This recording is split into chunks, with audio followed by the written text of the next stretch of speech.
Welcome back to Success Leaves Clues. You ever kind of wake up feeling off?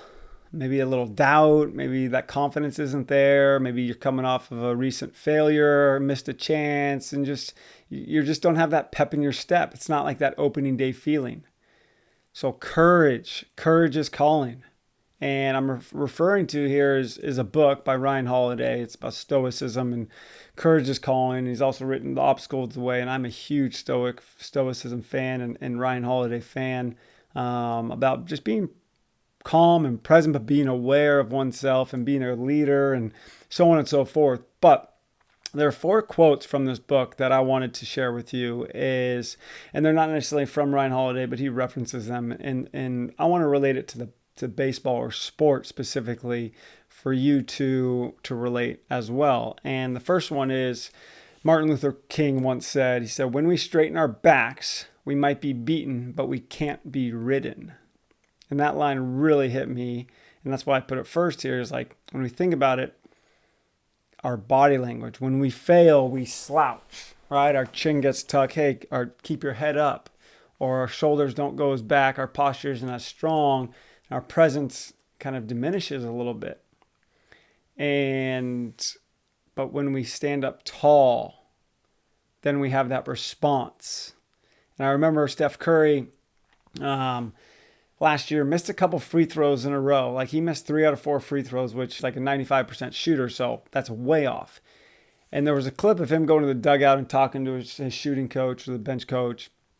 And he was at the post-game presser, and they said, "Hey, why were you smiling when you got back on the line for your next free throw," which would have been his 5th free throw. And he says, "It was intentional smile. I wanted to remind myself to stay loose and to not take it too seriously and to keep it as simple as just shooting a simple free throw." And that was his response. That was his choice. And so our body language is a choice. And in the moment of battle, we have to have the courage to recognize our body language and our mindset and how we go through it. Okay, that's number 1. Number 2, whatever you're not changing, you're choosing.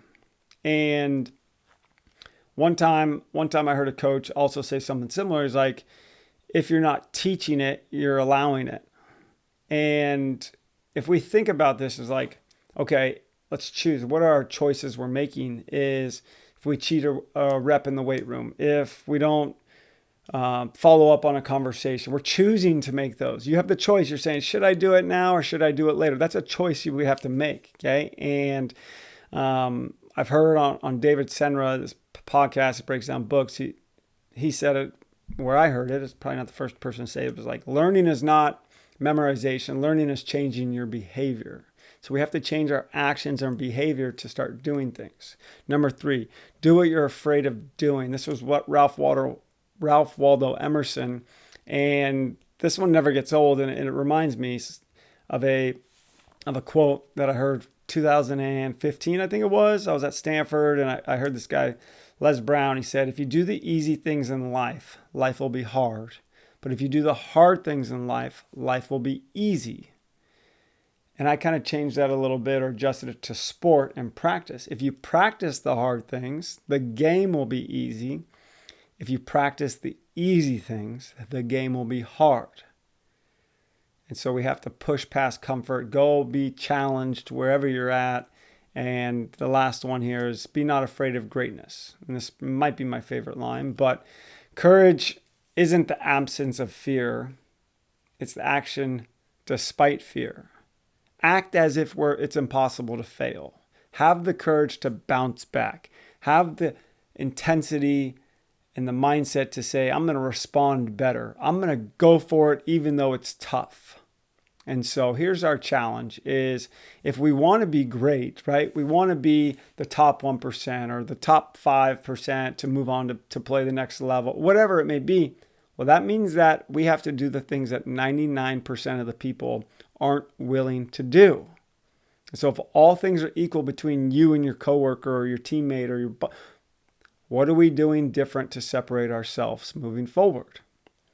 And so use these 4 quotes, these sentences from this book to help you go attack and have more courage.